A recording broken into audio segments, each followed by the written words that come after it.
Alors bonjour à toutes et à tous. Aujourd'hui, évidemment, on est toujours dans la même situation. Et je maintiens qu'il faut recréer une droite unie ou pas, sans complexe, et dont le seul but est de s'opposer à Macron, puisque c'est bien lui qui a tous les pouvoirs. Faut arrêter de s'en prendre aux soufis, faut arrêter de parler d'un tel ou d'un tel. Le vrai problème, c'est celui qui dirige. Et celui qui dirige, c'est Macron. Il faut arrêter de croire qu'il y a des gens au-dessus, des gens en dessous, et il y en a partout, etc. Donc, il ne faut plus succomber à l'ambiance et au marketing politique qui consiste à rédiger des programmes indigestes. Il faut se battre sur 2 à 3 points. Bon, le premier, vous le savez, c'est mon dada, c'est l'insécurité qui est devenu le premier souci de la France. Savez-vous que, par exemple, par jour, à la Tour Eiffel, il y a une centaine d'agressions en ce moment, chaque jour. Et ça, on le sait, et rien n'est fait. Bon, vous me direz, c'est normal, puisque ça se passe dans Paris, là où règne Madame Hidalgo, notre drame de Paris. C'est moi qui l'ai créé, ça a été repris, volé, etc., mais c'est moi qui l'ai créé. Et aussi, la mer la plus nulle que Paris a pu avoir jusqu'à ce jour. Donc on voit bien que tous ces problèmes-là, on les a, ils sont permanents. Hein, et donc la droite, elle ferait bien de penser à ça, hein, aux problèmes qui nous importent. Alors deuxième problème, il faut baisser les taxes et impôts, hein, parce que ainsi on baissera aussi le social, et non pas taxer les riches, parce que ça c'est facile de taxer ceux qui ont de l'argent. Mais si nous n'avons plus de riches, eh bien il n'y aura que des pauvres. Qu'est-ce qu'on fera après, hein? Vous savez le fameux proverbe chinois, quand les gros maigrissent, les maigres meurent. Eh bien c'est pareil pour les riches et les pauvres, hein. Quand il n'y a plus de riches, il n'y a que des pauvres. Voilà, c'est simple. Donc si on ne prend pas tous ces soucis, ces problèmes à bras le corps, on ne fera jamais rien. Et alors, tout cela pour dire aussi qu'il faut, troisième point important, revenir à une productivité française. C'est-à-dire qu'on fabrique en France, qu'on produit en France, et non pas qu'on aille comme... Je prends des exemples. Vous avez Peugeot aujourd'hui, il a une usine au Brésil. Vous avez, je ne sais plus qui a une usine au Koweït, etc. Vous en avez plein comme ça. Et sans compter tout ce qu'on importe. Donc, vous ne croyez pas qu'on ne pourrait pas fabriquer plein de choses en France? Ça serait possible.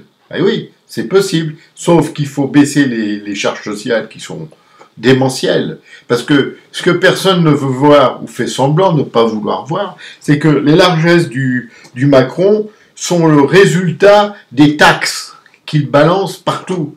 Hein, c'est-à-dire taxes, charges sociales, taxes sur l'énergie, essence, gaz, fuel et gasoil.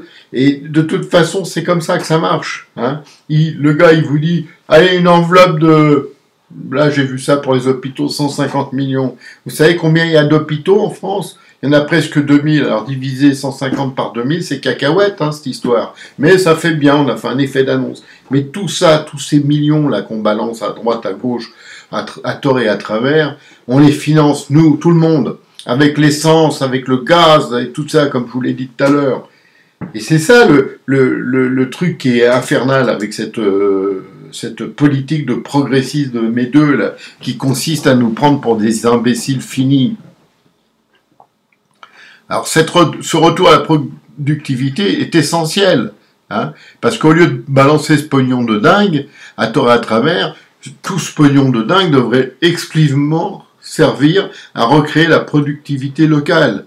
Hein, c'est ma fameuse conclusion, faire simple pour simplement faire.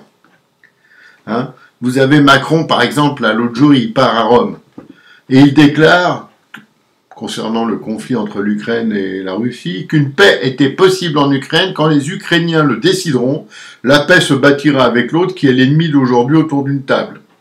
Le mec, il a découvert la lumière, ou je sais pas, c'est débile d'entendre des choses pareilles, mais bon, tout le monde s'en fout. Vous avez, alors là aussi, c'est pas mal, ça c'est pas mal, un drone qui transportait des téléphones portables et des produits stupéfiants, qui s'est posé dans la nuit du samedi 22 à dimanche 23 octobre dans une courte promenade de la prison de Fresnes dans le Val-de-Marne. Source sûre, hein. Alors je me suis dit, tiens, c'est marrant, c'est du service, genre Deliveroo, là, ou Uber Rapide, là. Et Darmanin, qui est toujours le ministre, je crois, de l'Intérieur, l'aurait appris que plusieurs jours plus tard. Hein, c'est pas mal. Donc, la suite de Plus belle la vie, je vous confirme, le fameux feuilleton, c'est poubelle la Macronie. Hein, et là, poubelle la Macronie, on est en plein dedans. Alors, dernière nouvelle qui est presque passée inaperçue, mais elle vaut son pesant de cacahuètes, c'est sur l'inflation. Tout va bien, même mieux, hein, d'après qu'on vous écoutez le dernier discours de Macron, ça va de mieux en mieux. Sauf que l'inflation a accéléré en octobre à 6,2% sur un an, selon l'INSEE, donc c'est une source sûre, et ça c'est un record absolu. Donc on revient à cette boucle infernale qui consiste à donner du pognon de dingue, mais ce pognon de dingue il va coûter tellement cher hein, qu'il faut le récupérer, et on le récupère en faisant en sorte de couler la France, parce que plus vous taxez les gens, plus vous taxez les services, plus vous taxez l'énergie, plus vous taxez tout, plus vous coulez un pays. C'est vraiment un truc basique. Je comprends même pas qu'on discute là-dessus.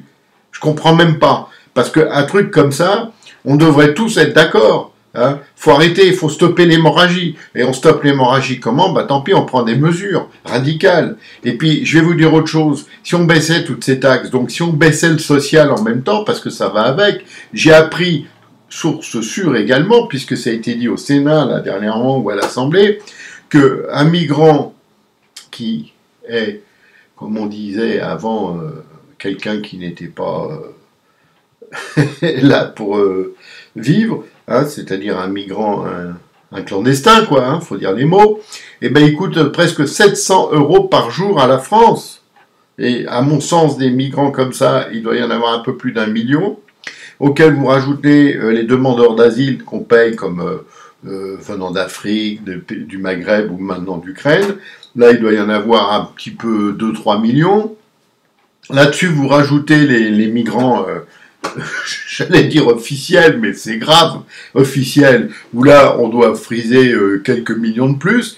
On doit être à une dizaine de millions, quoi, là-dedans, hein, c'est sûr. Et là, qu'est-ce que j'apprends? Cerise sur le gâteau, aller à Callac, ils vont être 2 organisations. Callac, c'est un petit village de Bretagne perdu. C'est un peu comme dans l'Astérix, là, vous savez, le petit village de Breton est irréductible. Bah, Callac, c'est un tout petit village en Bretagne.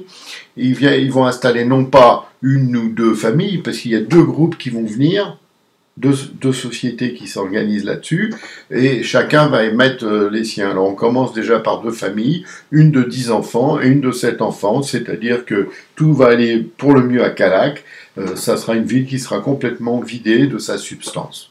Mais c'est pas grave, hein. C'est pas grave, personne ne dit rien. Et, alors là, c'est le pompon pour moi. À Callac, hein, tenez-vous bien, l'installation de ces familles est sponsorisée par des marques. Des sociétés qui font du pognon de dingue, j'espère, pour elles, et qui balancent ce pognon pour financer ce genre de choses. Hein. Ça ne les dérange pas, ces sociétés merveilleuses, de voir des petits vieux sur des marchés français qui ramassent des trucs par terre pour bouffer. Ça les dérange pas. Hein. Ça, c'est pas important, ça. Hein. C'est pas du social, là. Hein. Mais par contre, pour mettre des gens comme ça dans une ville et la pourrir, là, ils payent, hein, ils financent, voilà. Alors, vous aurez la liste de ces sociétés dans un article que je vais publier, dont je vais vous dire quand même le titre. Il faut que je le retrouve tout de suite. Ça s'appelle « Installation de migrants dans les campagnes, ces marques qui apportent des fonds ». Ça sera un article de Sabine de Villerocher que je publierai mercredi matin à 8h. Mercredi qui vient, bien sûr, c'est-à-dire mercredi, on devrait être le 2 novembre. 2 novembre de cette année 2022.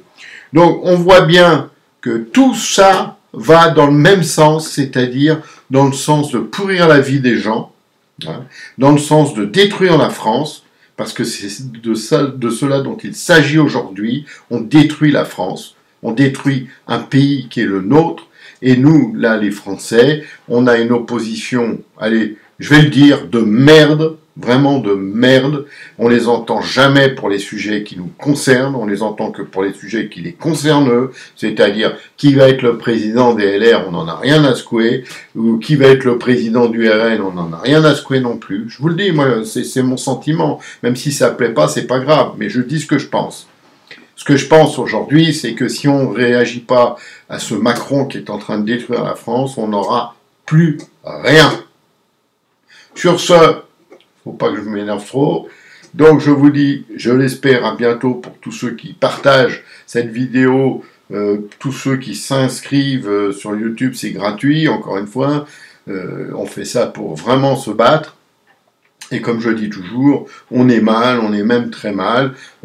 C'était la pub d'une grande enseigne, mais maintenant je peux vous dire, c'est mon leitmotiv ici, parce que je me dis, mais comment c'est possible? Comment c'est possible qu'un pays comme la France puisse s'écrouler comme ça, presque en catimini, en douceur, quoi. Ça se fait doucement, doucement, doucement, mais tous les jours un peu plus. Hein, une petite touche par-ci, une petite touche par-là, et voilà. Et puis on est dans un domaine extraordinaire. À la dernière quand même, parce que je la trouve drôle, il y a un gars sur Twitter qui a publié un tweet, c'est la mode, hein, on publie un tweet maintenant, on parle plus à personne, mais on publie un tweet. Et son tweet dit nous quittons Twitter parce que Elon Musk a racheté Twitter et c'est vraiment l'arrivée de je sais pas quoi, ce qu'il dit, des conneries et tout. Et je lui ai répondu eh ben c'est bien pourvu que vous soyez nombreux. Allez, à ciao à tous.